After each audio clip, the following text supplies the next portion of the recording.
Nuestro programa de hoy vamos a hacer una excepción. En la historia del programa, en 18 años de programa, nunca en este programa, en Una Belleza Nueva, hemos entrevistado a un político, ni senador, ni presidente de la República, ni diputado, ni menos candidato a ningún cargo. Sin embargo, hoy día nos pareció que era fundamental contar con alguien que, más que simplemente un político, ha sido un estadista, alguien que, además de ser un hombre de acción, ha agregado algo bastante poco frecuente en estos días, que es el pensamiento a la acción, y que ha marcado la historia de Chile de las últimas décadas. Estamos muy contentos de abrir este espacio de Una Belleza Nueva a una conversación con el expresidente de la República, Ricardo Lagos Escobar. Ricardo, muchas gracias por estar aquí y haber accedido a la invitación de Una Belleza Nueva. Bueno, honrado de tu invitación y de estar acá en La Belleza Nueva. Acaba de usted publicar la primera parte de sus memorias y el libro se llama Mi vida de la infancia a la lucha contra la dictadura. Y los libros de memoria, Chile tiene una tradición memorialística bien notable. Se ha dicho que junto con tener grandes poetas tenemos grandes historiadores y buenos memorialistas. Sin embargo, a veces faltan eslabones de la memoria de Chile, nos han faltado para entender ciertos periodos importantes de la historia. Por eso que este libro de verdad se agradece y lo disfruté mucho al leerlo y al mismo tiempo me permitió volver hacia atrás a la mirada de los comienzos de un siglo XX en el que uno no estaba y a una parte en el que sí estaba, me estoy refiriendo a la década del 80. Quiero partir primero, obviamente, por la infancia, que es la parte fundamental, la dimensión fundamental de la existencia humana. Y esta infancia que usted cuenta, Ricardo, es una infancia marcada en primer lugar por la figura de su madre. Y me gustaría que partiéramos hablando de ella. ¿Qué significación tiene esta figura femenina en su vida, en su persona, en la formación interior suya? Yo creo que tiene que ver primero con el hecho que mi madre me tuvo cuando ya era una mujer mayor, grande, 41 años. Y por lo tanto fui un hijo no esperado.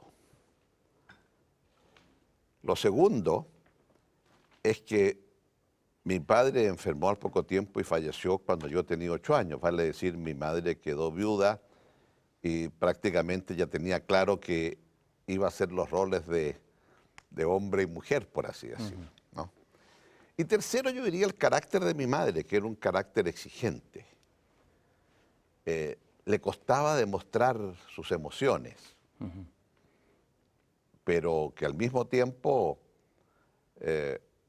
entendía, porque había sido la experiencia de ella, de sus hermanos y de su familia, que la educación es el medio por el cual, como pongo ahí yo, saque un cartón, saque un título universitario y llegar a ser alguien en la vida.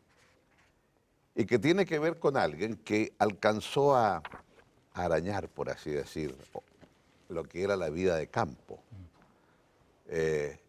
La vida en Rengo, en donde hay un fundo que provee y en donde los abuelos tuvieron muchos hijos.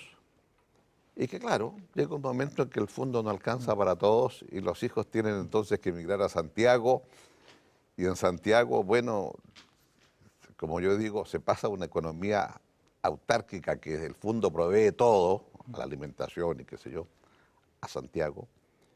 Y aquí entonces es distinta la vida. Una vida de más austeridad. De mucha austeridad. Y también una vida en donde al final todos terminan siendo profesores de Estado, todos terminan, etc. Es decir, es la educación lo que les va a permitir en la ciudad sobrevivir. Entonces una será profesora de piano, el otro de castellano, la otra de párvulos, la otra qué sé yo qué, ¿no? De educación física. Y eso yo creo que va moldeando. Entonces, de repente también cuando alguien me dijo, hay muchas tías en tu libro, yo digo, bueno, es que esa fue mi infancia. Un poco como la de Mario Vargas Llosa, ¿eh? Tiene algo semejante, que fue criada por tías y por claro, su madre. Claro, eso es cierto, eso es cierto. Y algo que no había meditado, me lo hizo ver la otra vez una de mis hijas, La Pancha, me dijo, oye, estoy en el capítulo primero y tu familia, pucha, que tuvo dramas, ¿ah? porque a una tía se casa con un checoslovaco, figúrate, que yo pregunté y me dijeron sí, era pariente de Anton Dvořák, del compositor, Ya. Milos Dvořák. Y Milos viene acá en una cosa de scout, se enamora de mi tía, se queda en Chile, era otro Chile, claro, y bueno, y a los 2 años tiene un tumor y muere, ¿no? Después el drama de mi tía Fresia, que fue alcaldesa en La Granja. A la que se la produce, asesinan, ¿no? y la asesinan.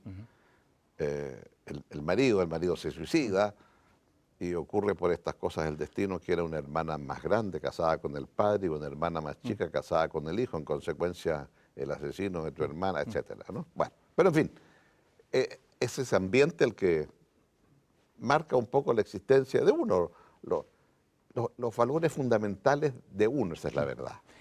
Yo pensaba que si buscara a otra persona en la historia de Chile, digamos, no en la política, donde la madre tiene una fuerza tan grande como en este caso, es Vicente Huidobro. Vicente Huidobro, cuando muere su madre, escribe este poema impresionante, porque Vicente Huidobro nunca abría su corazón, era un poeta más bien cerebral, de la imaginación, de la fantasía, pero aquí abre su corazón y dice: oh sangre mía, ¿qué has hecho? ¿Cómo es posible que te fueras? Sin importarte las distancias, sin pensar en el tiempo. Oh sangre mía, es inútil tu ausencia, puesto que estás en mis adentros, puesto que eres la esencia de mi vida. Dice, así parte el poema de Vicente Huidobro. ¿Qué significó para usted la muerte de su madre? ¿Qué significó interiormente la partida de su madre? Es complejo porque, claro, alguien que se muere a un mes de cumplir 109 años Impresionante. es excepcional, Sí, ¿verdad? sí. Que estuvo, yo diría, hasta los últimos 2 o 3 años antes, absolutamente lúcida, ¿no? Y por lo tanto, un diálogo cotidiano con ella. Y después uno ve cómo eso se va apagando, apagando, y por lo tanto cree estar preparado, pero cuando ocurre no está preparado. Entonces, es una pérdida muy de adentro, la sensación de, no puedo decir no voy a escuchar más sus consejos, porque en verdad los últimos 2 o 3 años era difícil. A veces me confundía con su hermano Ernesto, que aparece en el libro. ¿Ah? Que lo marcó usted en la iniciación a la política, En ¿no? otro sentido. Entonces, y me regañaba un poco, como regañaba a su hermano, ¿no? Yo le decía, mamá, soy su hijo. Entonces ahí, Ricardito está muy chico, decía, ¿no? Bueno, pues, o sea, uno se empieza a preparar para eso. Pero hay un desgarramiento interior. Pero también es cierto lo que dice en ese verso que tú has leído, Huidobro, en el sentido de que siempre va a estar con uno. Y yo creo que digo en el libro que siempre tuve la sensación de que si estiraba la mano, me encontraba con la de ella, de un recuerdo de cuando era muy pequeño, niño chico, cerca de Llolleo, camino a Leida, unos bosques, y yo levantaba mi mano, entonces me recuerdo que mi madre me llevaba aquí la mano, y yo tengo esa sensación todavía. Son momentos de felicidad, dicen la memoria, ¿no es cierto? Claro, le de contaba plenitud, historias que había de plenitud. y contaba historias mientras caminábamos en el bosque, ¿verdad? Claro, esa sensación que uno dice, después lo aprecia, visto desde ahora, un momento como de plenitud. Y ahí el hecho de que esta madre haya sido tan importante, también yo creo que esto refleja una situación del país, la importancia de las mujeres en Chile, como figura central. La historia además lo ha mostrado hoy día, Claro. la elección del fin de semana pasado, ¿no? Claro. La figura de lo femenino en un país, entre comillas, de guacho, como dice Sonia Montesino. Claro, claro. Pues que eso también, en todo, la mujer, mire usted, era ministro de Obras Públicas, había unos programas de agua potable rural. Y entonces tenían que organizarse comunidades rurales concentradas, aunque parezca una contradicción en los términos. Si en 1 kilómetro usted podía poner una cañería de agua potable y a esa cañería había 15 familias que se podían unir, ¿no? Entonces usted estaba obligado a poner agua potable. Bueno, pero para esto entonces se tenían que organizar. Bueno, todas estas organizaciones era una mujer la que las dirigía, siempre, seguro. Lo raro que fuera un hombre. Es la mujer la que tenía que bajar cuando no había agua potable a buscar agua y sacarla de un pozo, que sé yo dónde. Entonces, es la mujer, bueno, las mujeres jefas de hogar, que son muchas hoy día en Chile. Si usted quiere combatir pobreza, pues váyase seguro donde hay una mujer jefa de hogar y ahí... O sea, la mujer es una figura muy central en la sociedad chilena. El capítulo, la primera parte de las memorias se llama Una educación pública, 1938 a 1960. Lo que usted decía recién, rodeado de profesores de Estado, y comienzan a aparecer una serie de figuras emblemáticas de ese tiempo, que son como arquetipos, personas de las que ya no se habla, un Eugenio González, después un Alberto Baltra, un Juan Gómez Milla, esta playa de grandes maestros que corresponden a la historia, tal vez, no sé si la historia de la clase media, la historia del desarrollo de la educación. ¿Qué es lo que hay ahí, digamos? ¿Qué parte de la historia tan importante se jugó a través de ellos y que usted la conoció y la vivió tan directamente? Yo creo que lo que se expresó allí fue un compromiso de la sociedad chilena expresada a través del Estado, de que Chile, para poder continuar desarrollándose, necesitaba un contingente educacional. Y ese contingente, estos profesores que yo hablo, si usted lo piensa bien, no tenían un mal pasar, porque a través de la Caja de Empleados Públicos, qué sé yo, llegaban a tener su casa. Un poquito más, si eran ambos profesores, hasta una casa en la playa. Me acuerdo del Liceo Manuel de Salas, y los profesores del Manuel de Salas tenían ahí, entre el Tao y las Cruces, ahí tenían Entonces, había una forma de entender que el profesor era un personero importante en el sistema de la sociedad chilena. Un Juvenal Hernández era rector de la Universidad de Chile, cuando en un momento el presidente de la República necesita por razones X o Z un ministro de Defensa, le pide que se vaya al Ministerio de Defensa y el rector pide permiso. ¿Se da cuenta? Hoy día no lo concebiríamos. No, para él lo importante era ser rector. Tiene que ir a la conferencia de la OEA en Bogotá el año 48, y ¿quién preside la delegación de Chile? El rector Juvenal Hernández. Jamás se nos ocurriría hoy día nombrar al rector presidiendo una delegación a la próxima cumbre del CELAC. A eso me refiero. Y la Universidad de Chile era el faro de Chile. Era la Universidad de Chile. No era una universidad de Chile, era la. Ahora, Juvenal Hernández, hablemos un poco porque muchos no saben quiénes son. ¿Quién era, por ejemplo, Juvenal Hernández? ¿Qué recuerdo le viene de esta figura tan señera? Bueno, Juvenal Hernández es alguien que, con motivo de los acontecimientos de la crisis del año 31, fin de la dictadura de Ibáñez, después termina siendo al final elegido en un segundo periodo Arturo Alessandri. Hay elecciones en la Universidad de Chile con todas las cosas tumultuosas y se elige a un joven profesor, Juvenal Hernández, que debe haber tenido 35 años, si es que, o si no menos. Y Juvenal fue rector de la Universidad de Chile durante 20 años, del 33 al 53. Y claro, mi relación con él era una relación, no voy a decir relación, no puede ser, ¿no? Iba a casa de mi tía Fresia y bueno, en la granja había reuniones, me acuerdo, los domingos. Entonces se decía a veces, viene Juvenal, y eso ya, a veces llegaba Juvenal ahí. Y llegaban, se vestían con ternos muy cruzados y corbatas en pleno campo el día domingo. Y bueno, ahí tenían unas discusiones, conversaciones. Yo era niño chico, no se escuchaba cosas, pero me intuía la importancia de Juvenal. Después fue precandidato a presidente y tenía un eslogan, del sillón de Bello al sillón de O'Higgins. Entonces, lo que digo, en mi casa todos eran de Juvenal, por supuesto, ¿no? Entonces, después conozco a Juan Gómez Milla, que fue otro personajote, ¿verdad? Que sucede a Juvenal Hernández como rector, etc. Y Juvenal era profesor de la Universidad de Chile de Derecho Romano, y combinaba entonces esto de hacer clases en la universidad, desempeñarse como rector de la universidad. Eran grandes humanistas. ¿Se perdió ese sello humanista, esa dimensión humanista que fue tan importante en Chile? Yo pienso que sí. O sea, porque el sistema educacional, yo ya no lo tuve con la intensidad que lo habían tenido antes, ¿verdad? En que había que estudiar latín y griego, ¿no? Y si usted no se sabía los autores, entonces, ahora yo creo que son mucho menos. A lo sumo de Grecia se acordarán que hay algunos dioses y semidioses y la mitología y los trabajos de Hércules, ¿no? Y poco más. Sí. Pero ya no saben que Hermes es el dios de... etcétera, etcétera. Creo que aquí hay un tema, claro, que tiene que ver con las formas de educación de hoy día que son tan distintas, ¿no? Ahora, es cierto, hoy día además hay un acceso a un conocimiento que antes era, en una casa se había una enciclopedia era una ventaja enorme que usted tenía sobre el resto de sus compañeros de curso. Ahora, ¿qué quiere que le diga? La enciclopedia es algo que ya ha desaparecido porque Wikipedia o Google lo Claro, reemplaza. la barrió. Claro. Ahora, hubo un presidente de la República, Pedro Aguirre Cerda, que colocó como consigna de su gobierno gobernar es educar. Eso es significativo de algo, ¿no? Bueno, y el propio Aguirre Cerda era eso, ¿verdad?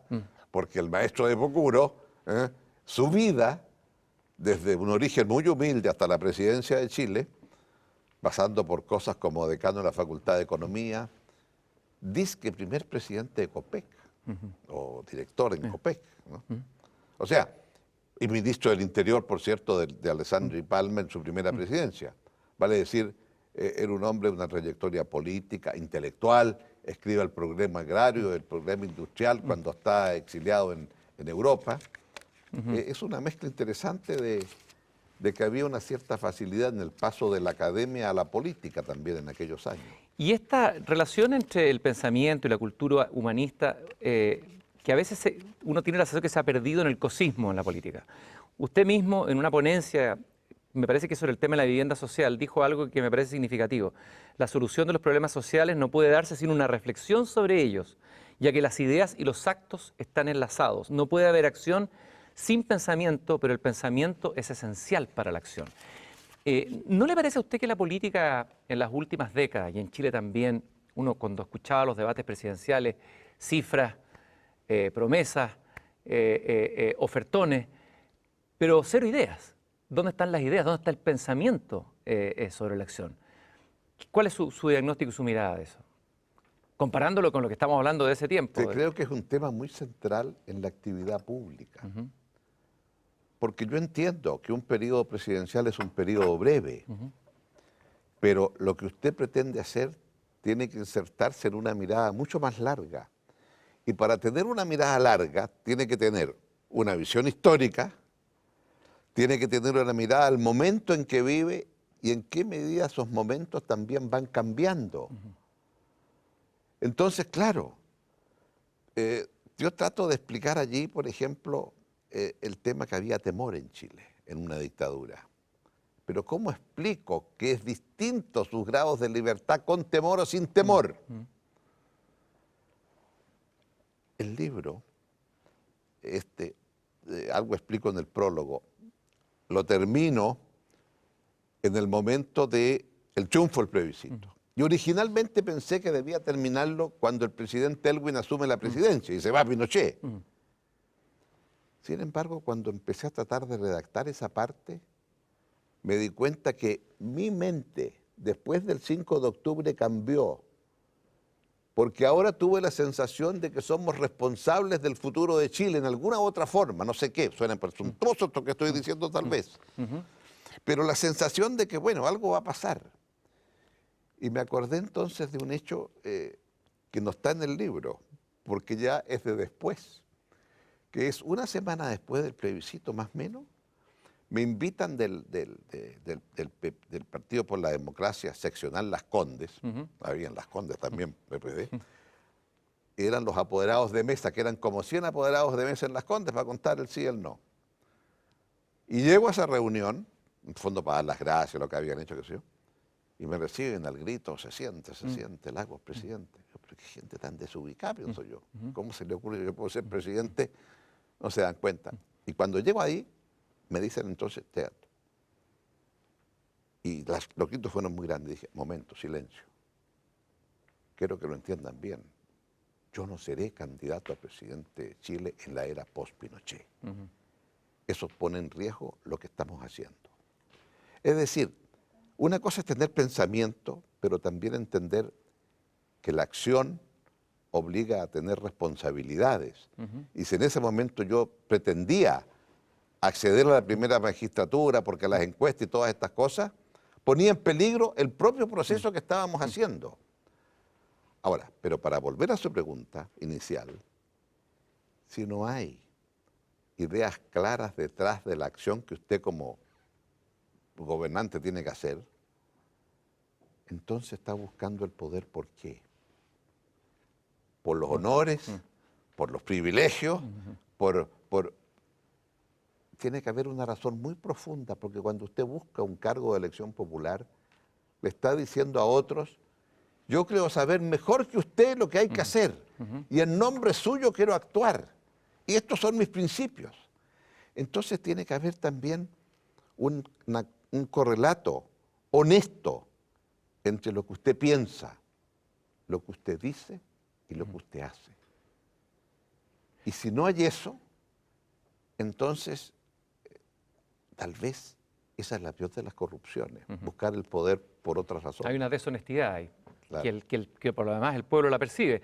Los sabios chinos, un Lao Tse, un Confucio, le aconsejaban a los emperadores, cuando uno lee los libros de esos sabios, que primero era el autogobierno de sí mismo. Para poder gobernar, había primero que autogobernarse. ¿Qué piensa usted de esta dimensión? Es que yo creo que eso es cierto. A veces me dicen que soy un poquito, tengo fama de enojón, tengo fama de a veces reaccionar así muy fuerte, pero los que me conocen en la vida cotidiana me encuentran muy tranquilo. Alguien dice que eso lo saqué de mi padre, que lo conocieron a él. Pero usted tiene que saber controlarse. Pero ojo, el otro día, perdón que haga una reflexión, estaba en una reunión hace poco con los nuevos gobernantes chinos y salió una discusión sobre la relación entre ciencia, tecnología, etc. Ellos explicaron sus políticas actuales y dijeron, es que eso viene de antiguo, porque ya 3000 años atrás los emperadores chinos exigían estar presentes cuando de todo el imperio, ese inmenso imperio que es lo que hoy día China, que ya existía 3000 años atrás, se hacía un concurso de los mejores y que debían rendir sus exámenes. Y el emperador pedía estar presente en estos exámenes para captar de allí las mejores mentes que le iban a permitir a él dejar a aquellas mentes especiales trabajando con él en la corte. Increíble, ¿eh? ¿Y no sería posible? ¿Por qué en Chile el mundo más intelectual o pensante es tan poco convocado? Pero aparte de ser convocado para una foto, digamos, convocado de verdad a pensar, a dialogar con él. Por ejemplo, hablábamos de la Universidad de Chile, un rector que era llamado en momentos decisivos. ¿Qué ha pasado? ¿Qué fractura se produjo ahí entre el mundo político y el mundo intelectual, o el mundo académico, o el mundo de la reflexión, o el mundo de la investigación? Es complejo, ¿eh? Es complejo porque, claro, en el momento de la acción usted tiene que tomar decisiones y las decisiones son hoy día y ahora y no hay tiempo de escuchar cosas de mediano plazo. Yo quiero decir, sin embargo, que alguien me sugirió, y lo hice, una cosa que llamaban ampulosamente seminarios presidenciales. Y que en el fondo no era la cátedra presidencial, no era un seminario. Y ahí descubrí que el poder de convocatoria de un presidente es enorme. Cuando vi que no podíamos reducir la pobreza dura, hice un seminario presidencial. Que la única gracia del seminario era que yo citaba, explicaba sobre qué cosas se iba a discutir, a un criterio muy amplio, y yo estaba presente y yo dirigía la reunión. Y bueno, hubo un debate muy interesante. Si usted sabe quiénes son los que son los más pobres de Chile, unos dijeron, mándele un cheque a la casa y deja de ser pobre. Y otros dijeron, vaya a trabajar con él para que aprenda a dejar de ser pobre y explíquele que tiene derechos por ser pobre. Al final opté por lo segundo, porque tenía que ver con la dignidad del ser humano, en lugar de mandarle un cheque. Pero ahí fue un debate muy interesante de los que trabajan estos temas sociales. Hubo otro momento para definir ciertas políticas agrícolas, y ahí invité a practitioners, a gente que practica la agricultura cotidianamente y que tiene que lidiar con que vino la helada y perdí toda la cosecha, con aquellos científicos que están. Y eso yo creo que es una forma importante de hacer la conexión. Pero tal vez el desafío mayor que tenemos es el desafío entre Estado, universidades y sector privado. Ahí tenemos un bolsón que no lo hemos logrado. A ver, eso me interesa. ¿Cómo lo ve usted eso? Esa Veo triangulación. que son compartimentos estancos. Hay una relación entre Estado y universidades y una relación entre Estado y empresarios, o llámelo como quiera, gente emprendedora. Pero el cerrar el triángulo entre empresarios y universidades todavía no se da con la intensidad de otros lugares. Y en definitiva, en último término, eso es lo que hace que los países puedan progresar.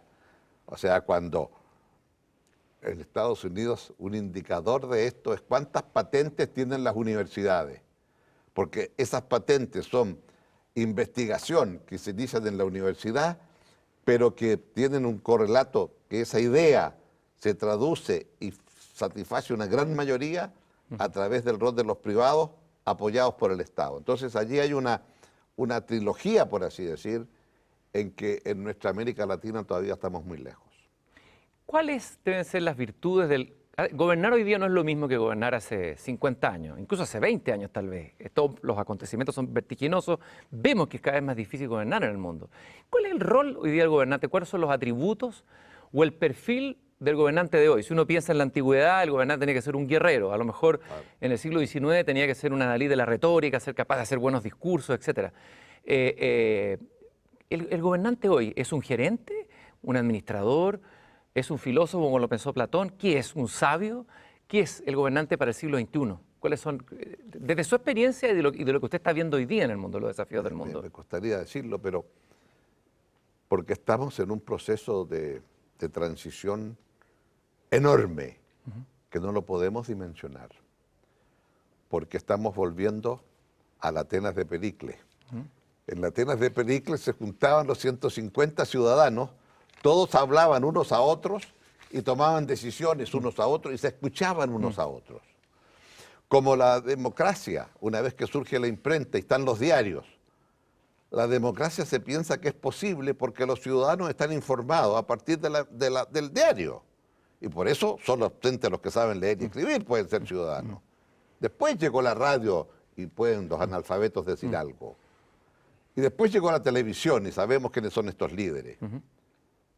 Pero siempre hay un señor que dice sus ideas y una ciudadanía que elige a sus representantes a través de corrientes políticas u otros criterios. ¿Qué ha cambiado? Que ahora volvemos a la Atenas de Pericles porque todos emitimos opinión. Yo estoy aquí conversando con Cristian, convencido que estoy hablando de cosas muy brillantes y muy bien, y estoy seguro que en Twitter deben estar diciendo, ¿viste lo que está diciendo Lagos? Está haciendo clase, ¿y por qué no hizo la cosa que está diciendo cuando fue presidente? Claro. Y me ponen en mi lugar de inmediato. Claro. Entonces, pregunta, ¿cuánto de la democracia futura tiene que seguir siendo representativa para que se puedan tomar acciones y decisiones? ¿Y cuáles van a ser las instituciones de una democracia participativa? Porque hoy la forma de participar cuando no te escucha el gobernante es irte a la plaza. Protestas con los pies. Ahí está Egipto. Egipto. O nuestros estudiantes sí, claro. Del 2011 y 2012.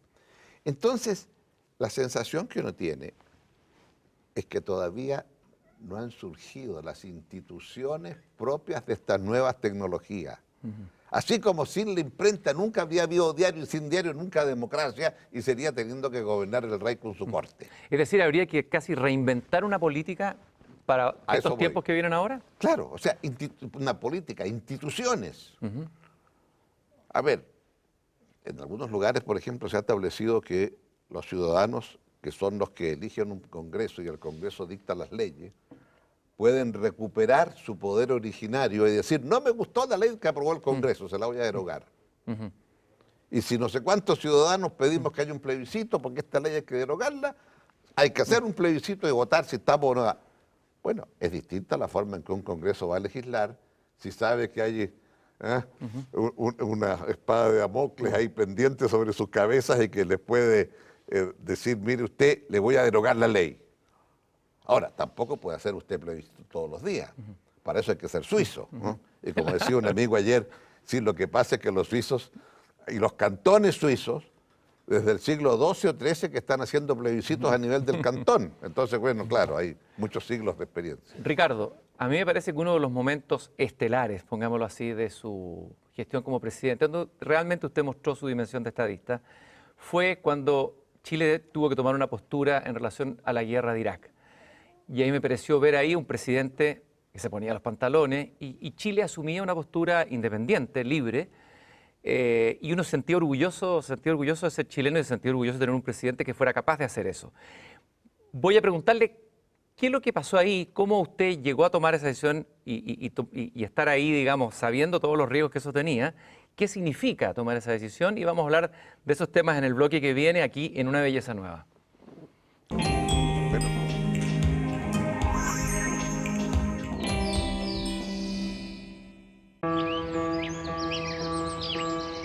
No hay nadie que no se interese por la verdad.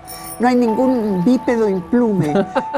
Por eso levanto mi bandera, mi símbolo, Desde Antofagasta hasta Estocolmo, en esta mañana súbitamente invernal. Entre todos los infinitos números, que no existen números que satisfagan esta relación.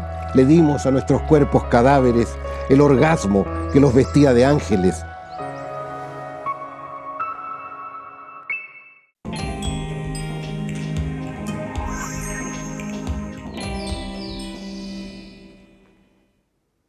un país, un Estado, revela la convicción de lo que es la convicción en sí mismo en momentos difíciles. En la reciente guerra con Irak, donde Estados Unidos había intervenido, Chile tuvo que tomar una decisión, tuvo que tomar una postura en el concierto internacional. Y a muchos fuimos sorprendidos cuando el presidente Lagos colocó a Chile en una postura independiente, yo diría de alguna manera crítica, y eso para mí marcó un antes y un después. Entonces me gustaría preguntarle aquí a Ricardo Lagos Escobar, ¿qué significó ese momento y por qué la importancia de que Chile tomara la postura que tomó en esa guerra de Irak?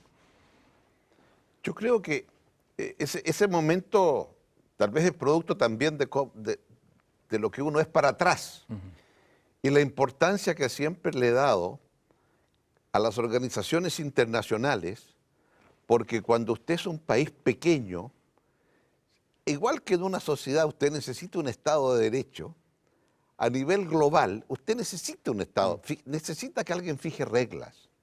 Y en el caso de la guerra y la paz, esas reglas los seres humanos hemos dicho, o los estados han dicho, que se hacen en Naciones Unidas a través del Consejo de Seguridad. Y por lo tanto, así como queremos reglas para el comercio, entonces también, o reglas para las finanzas internacionales, o reglas para las migraciones, o reglas para el cambio climático, bueno, en materias de guerra y paz es muy importante.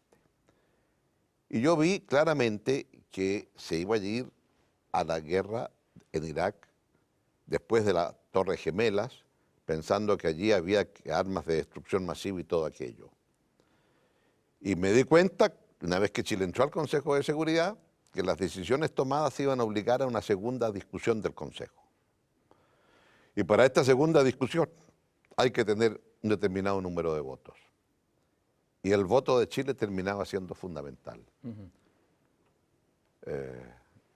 Suponía yo que la Cancillería chilena le costaba tomar una decisión porque, en fin, enfrentar a Estados Unidos no era fácil. Habíamos concluido en diciembre del 2002 los acuerdos de libre comercio con Estados Unidos, que eran muy importantes para nosotros desde el punto de vista de cómo Chile se inserta en el mundo. Y luego entonces estábamos a 3 meses de tomar una decisión en el Consejo de Seguridad y como los acuerdos no estaban firmados, todos me decían, aquí Chile arriesga esto. Yo intenté buscar una solución dentro del Consejo de Seguridad y empecé a trabajar con Tony Blair una resolución, estuvimos muy cerca de un acuerdo. En un momento de los muchos llamados de Bush, yo le dije, George, nos tratábamos de George y Ricardo, George, le digo, estamos trabajando con Tony una resolución y esto puede ser un avance muy importante. Y Bush me dice, Ricardo, perdona, pero yo le pedí a Tony Blair que te convenciera y ahora tengo a Tony Blair convertido en tu abogado en la Casa Blanca. Entonces le dije, no, no es para tanto. En fin. Al final no fue posible aquello y entonces era inevitable llegar a votar. Me acuerdo que le dije a Blair, tú necesitas una resolución del Consejo, si vas a la guerra sin eso va a ser muy difícil la vida para ti. Pero bueno, cada uno sabe lo que hace. Entonces, cuando yo vi que ya llegábamos al final, hablé con el embajador, que era Juan Gabriel Valdés, y le dije, yo quiero hablar con Blix. Blix era el inspector, el sueco, inspector, para ver si había o no las famosas armas de destrucción masiva. ¿Por qué? Porque Chirac me dice, no hay armas nucleares, 100% seguro, se lo garantizo. Y armas de destrucción masiva, no sé, me dice. Yo no sé si hay, pero tampoco le puedo decir que no hay. Entonces, hablo con Blix y Blix me dice, necesito a lo menos 45 días más. Yo le digo, no creo poder conseguir 45, 30 días. Bueno, 30 días. Entonces, cuando me llama Bush, y yo sé que es la llamada final, y le digo, necesito 30 días, y Bush me dice, no puedo porque tengo 200.000 hombres, y después viene la temporada de los vientos y los monzones, no sé qué historia, y los tanques se me quedan atascados en el desierto. Después del 10 de enero, 10 de marzo, no puedo. Entonces le digo, yo no estoy en condiciones de votar en el Consejo de Seguridad ahora. Entonces me dice, es que si no está el voto suyo, no tengo 9 votos. Entonces, ¿usted está dispuesto a ir a la guerra sin acuerdo al Consejo de Seguridad? No, le dije yo, por ningún motivo. Somos un país pequeño, queremos reglas. No haré nada para hacer que el Consejo de Seguridad deje de ser el ente rector de la guerra y la paz en el mundo. Un país chico quiere reglas, presidente. Y ahí entonces me dijo, Mr. President, le agradezco mucho la franqueza. Entonces yo le dije, Mr. President, la única respuesta que se me ocurrió fue decirle, pero presidente, porque somos amigos, los amigos tenemos que ser francos. Lógico. ¿No? Ahora, detrás de esta decisión, estábamos hablando de que hay un pensamiento. De alguna manera algo hay en usted, en el cuerpo, en la memoria. El cuerpo me dice a mí. Le dice a usted a tomar esa decisión con toda la implicancia. Yo pienso que aquí hay un resabio portaliano.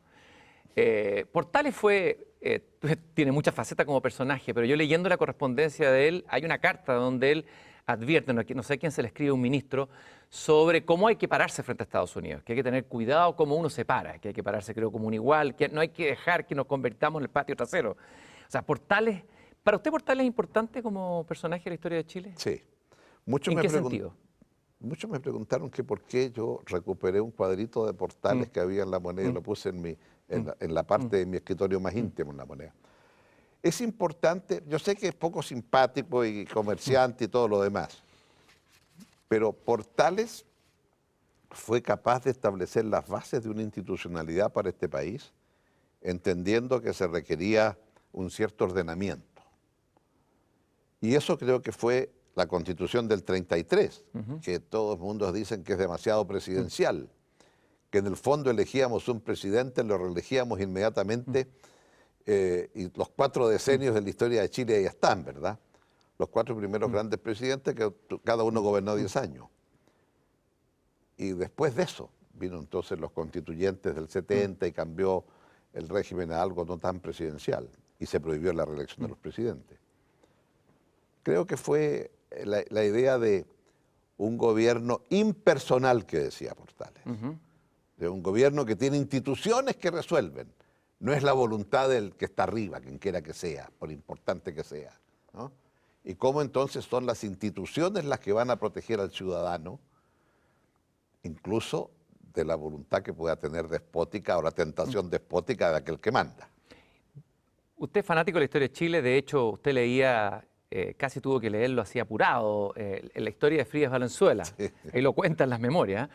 Y me gustaría, dentro de esa extensa historia del Chile del siglo XX que usted mismo va contando en el libro, ¿cuáles, aparte de Portales, digamos, que obviamente usted no conoció, viene de antes, en el siglo XX, cuáles son para usted, o el siglo XIX también, referencias, o sea, referencias de las cuales uno puede extraer algo para entender la historia de hoy día, para formular un pensamiento, una visión del país? Yo creo que Manuel Montt, con una visión de que Chile tiene que ir al sur, sur, sur, sur, y ir al sur significa un ferrocarril, y el ferrocarril él lo deja en San Bernardo, pero el ferrocarril termina llegando a Puerto Montt en 1915, tenemos una guerra con España, la guerra con Perú y Bolivia, la guerra civil con Balmaceda, y el ferrocarril siempre seguía al sur, en un sentido de Estado, ¿no?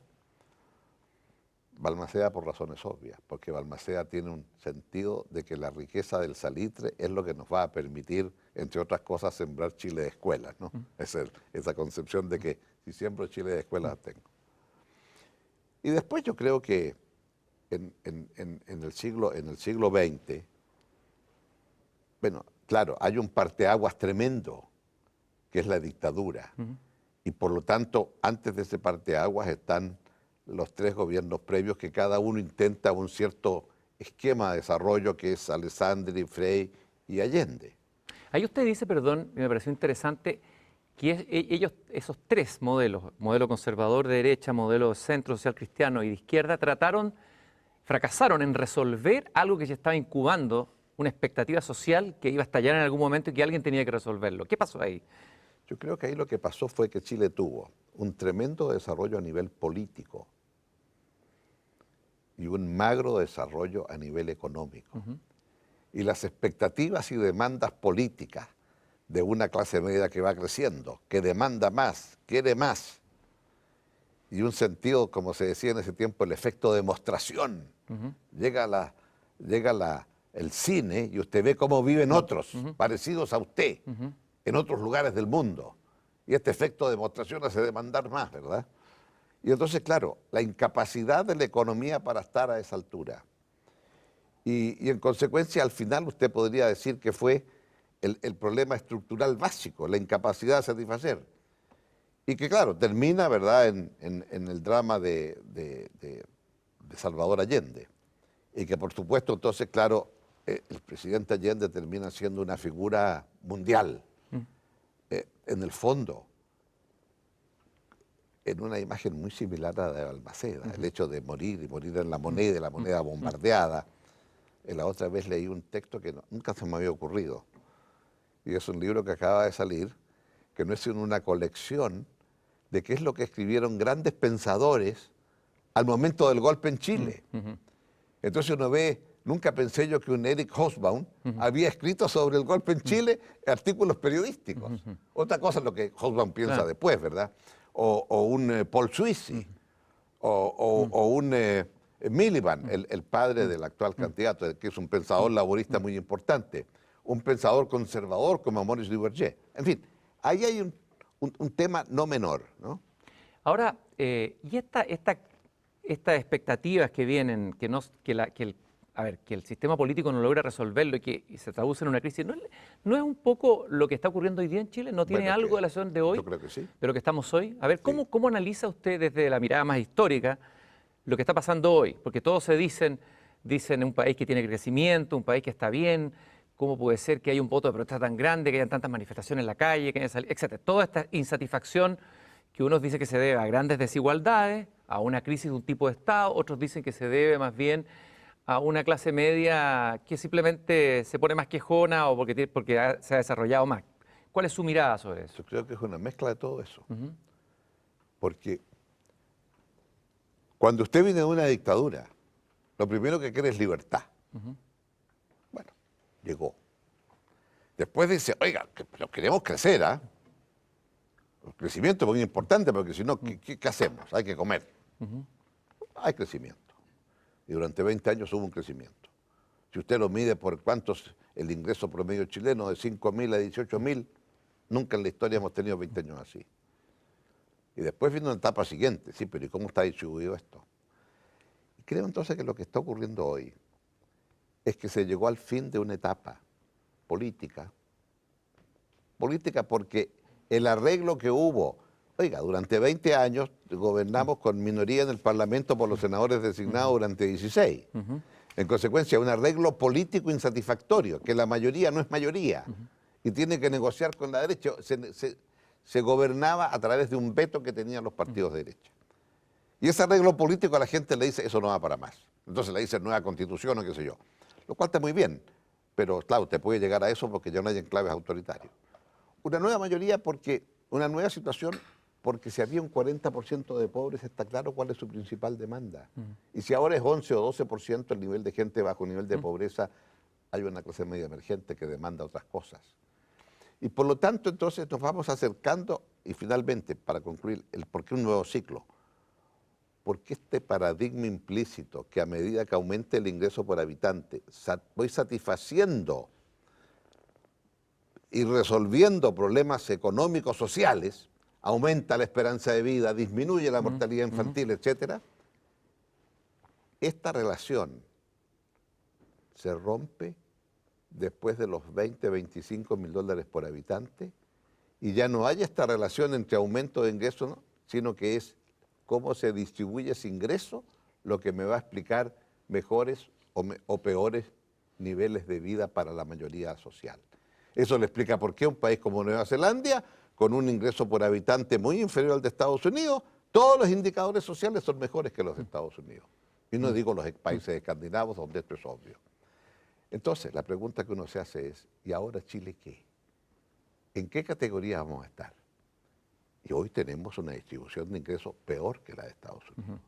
Entonces, cambio de la agenda, cambio de ciclo. Ahora tenemos que mirar esto. Nos fue muy bien con eso, sí. Y porque le fue muy bien, cambió el país. Porque cambió el país, cambia la agenda, cambia las prioridades. Lo cual es bien difícil para la clase política, porque uno al final se pone muy conservador. Si le va yendo bien con este sistema, sigamos con este sistema. Y no se da cuenta que porque le fue bien, hizo cambiar el país. En la próximo bloque le vamos a preguntar a Ricardo Lagos si él ve en esta abstención tan significativa de la última elección una crisis profunda de representatividad, una crisis del sistema político profunda, o simplemente gente que no fue a votar porque está satisfecha. Volvemos en un instante aquí en Una Belleza Nueva con Ricardo Lagos Escobar.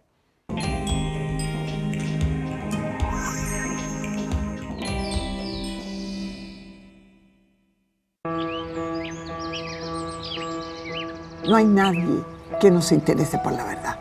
No hay ningún bípedo implume. Por eso levanto mi bandera, mi símbolo, desde Antofagasta hasta Estocolmo, en esta mañana súbitamente invernal. Entre todos los infinitos números, que no existen números que satisfagan esta relación. Le dimos a nuestros cuerpos cadáveres el orgasmo que los vestía de ángeles.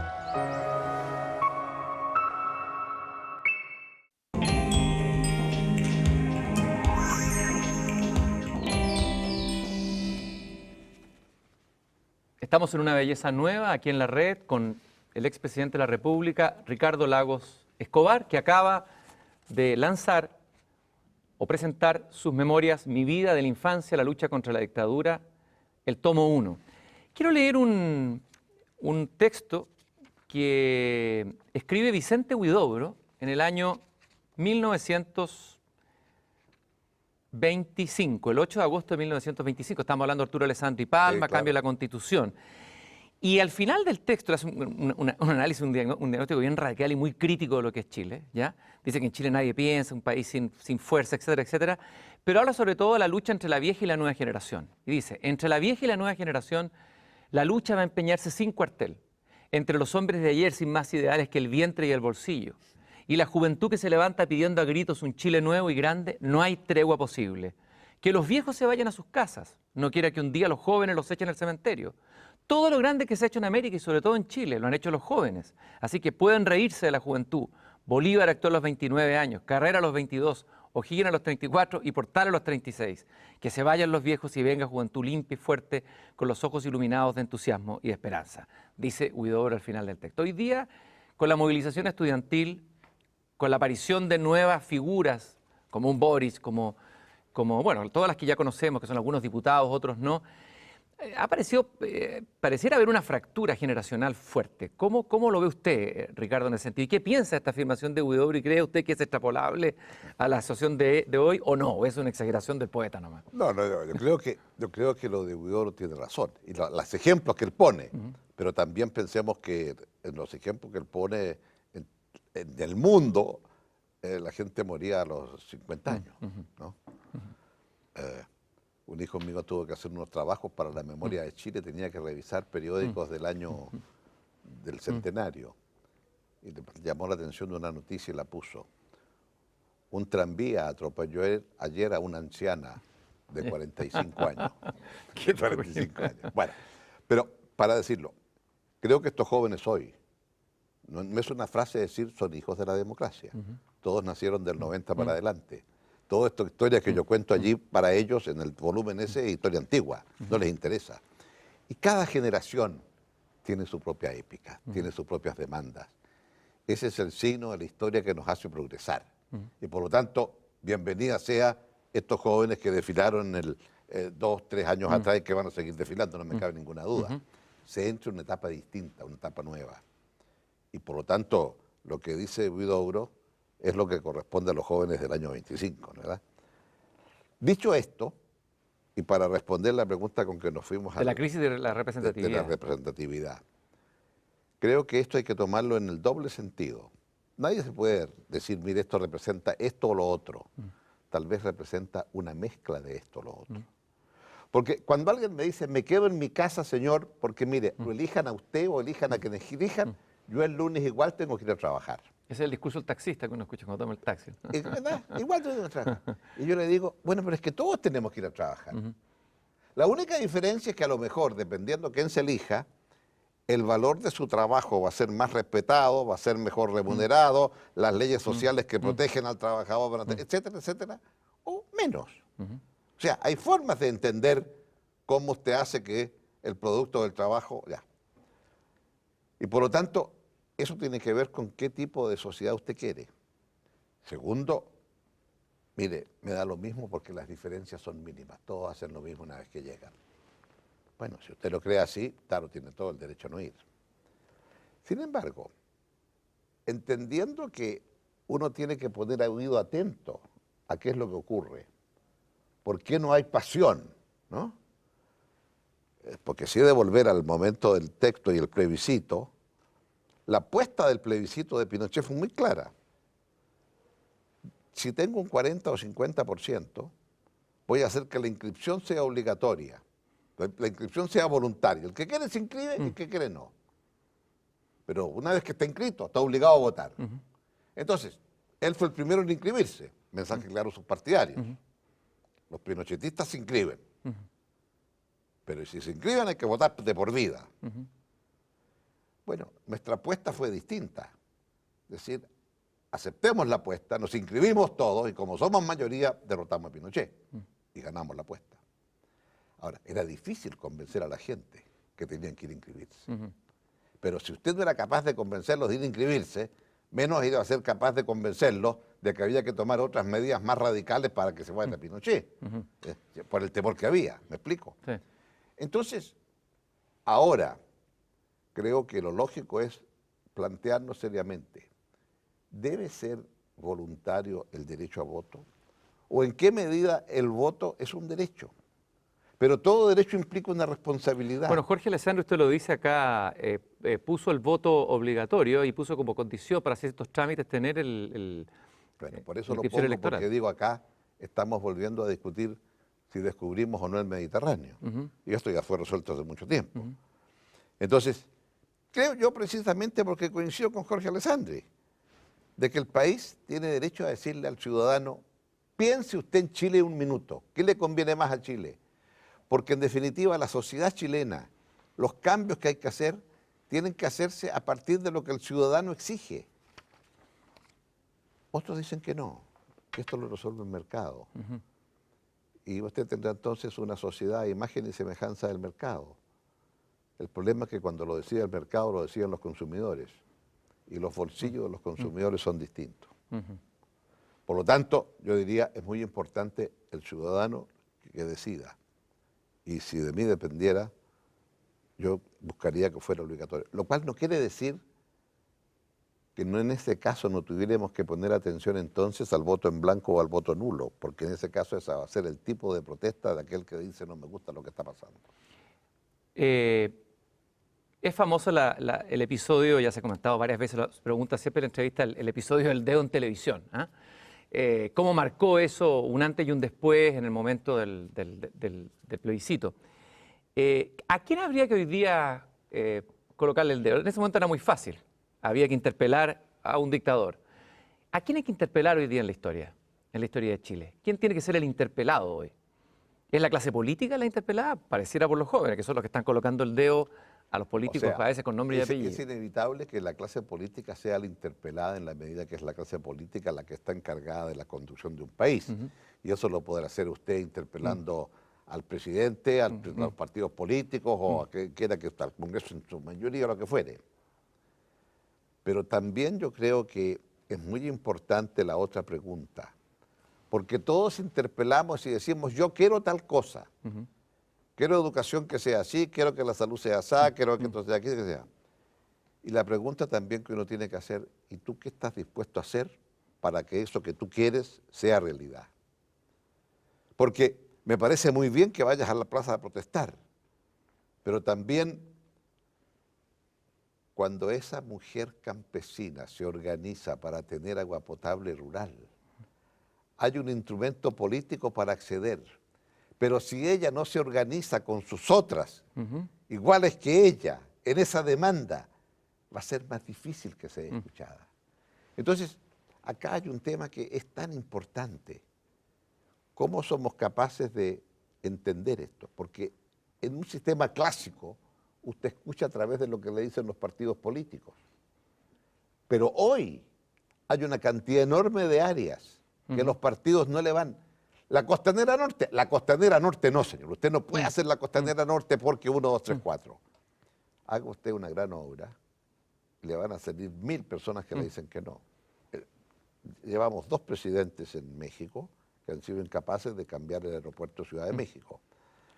Acabo de leer en la prensa que el gobierno actual en Inglaterra decidió dejar para la próxima elección el tema de unas nuevas pistas del aeropuerto. Está más difícil gobernar que ser padre, ¿eh? En Más estos difícil tiempos. gobernar que ser padre. Y entonces, eso dice que, bueno, ¿cómo yo organizo? Porque esa gente organizada está tratando de mejorar algo, mejorar su barrio, mejorar su entorno, en buena hora. ¿Cómo organiza instituciones para escuchar? Ricardo, lamentablemente el programa se nos pasó volando, hay muchos temas que quedaron en el tintero, pero quiero terminar, usted escribió sus memorias. ¿Qué momento de esta vida, del pedazo de vida que contó aquí, en esta primera etapa, usted guardaría como la más entrañable, la más significativa para usted? Un recuerdo. El chufo del no. Porque el chufo del no, yo sabía en ese momento que lo que me había ocurrido para atrás, nada llegaba a ese momento, se comparaba, y yo sabía que para adelante nunca iba a haber la adrenalina, la incógnita, porque digámoslo ahora, ¿verdad? Y lo digo ahí, cuando ese día salí en la mañana de mi casa, miré para atrás, porque no sabía si en la noche iba a volver a mi casa o no. Pero eso era algo que usted no podía transmitir ante los miles, a varios decenas de periodistas que me estaban esperando al otro lado, ¿verdad? Y entonces cuando ya culmina esa noche y la dictadura reconoce su derrota, yo diría que ese es el mejor momento. Ricardo, yo le agradezco muchísimo su entrega, haber estado aquí en el programa. Se agradecen mucho también estas memorias que invitamos a leer, mi vida de la infancia, la lucha con la dictadura. Un gusto haberlo tenido aquí en Una Belleza Nueva. El gusto fue mío, compartir contigo. Muchas gracias.